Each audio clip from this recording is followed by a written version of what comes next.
Lots of people say that Interrail saves money, but does it really? Before our summer holiday, I compared all the possible prices: first class, standard class, ticketing, point to point, versus a first or second class Interrail Pass. And the answer wasn't quite what I expected. In this video, I'm going to show you all of my workings out, and I'm going to save the best for last. I'm going to tell you what I actually committed to, my biggest money saving tip for you.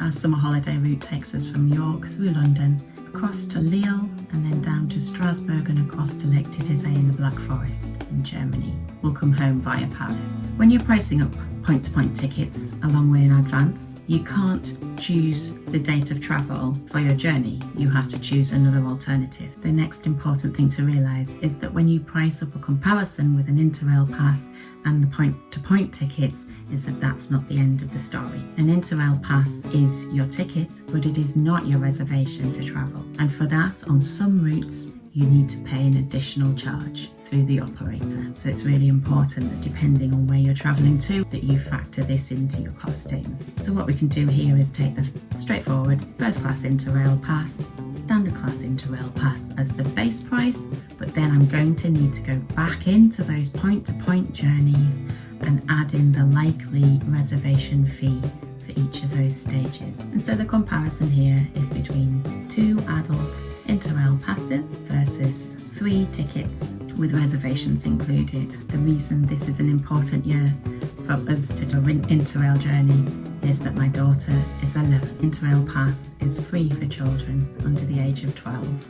So this is our final year in which we can really make the most of an Interrail Pass. The youth fare still gives you a discount, but it is, of course, not as good as a free pass.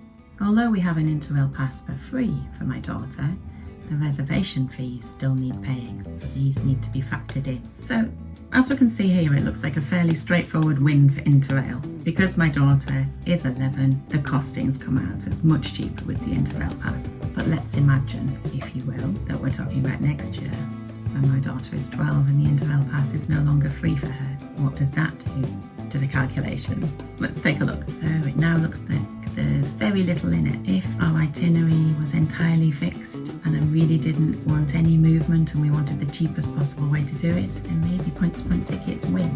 But what else do you get extra with the Interrail Pass? One of the things I realise you're buying when you buy an Interrail Pass is that flexibility, is that freedom to change your mind if you decide that something else is better or that you want to travel a day earlier, which we've actually already done on this trip. So sometimes the pass is cheaper. And in that case, I really think it's a no-brainer to get yourself an Interrail Pass. But if there's not much in it financially, I would choose the pass every time.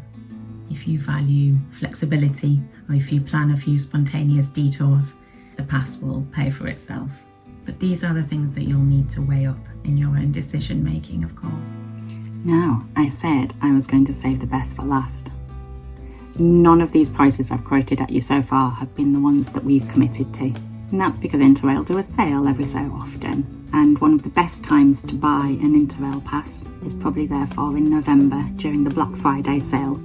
So for the last few years, Interrail have been consistent in offering a Black Friday sale, and that involves 25% discount across all passes, which is an amazing offer. And that's the offer that I took up for our family holiday. So let's take a look at those figures. You can see here that that 25% discount makes an enormous difference to the cost of our family holiday. So if you've been hesitating about whether the Interrail Pass is worth it for your family holiday, perhaps take a look during the Black Friday sale for next summer and see what you think.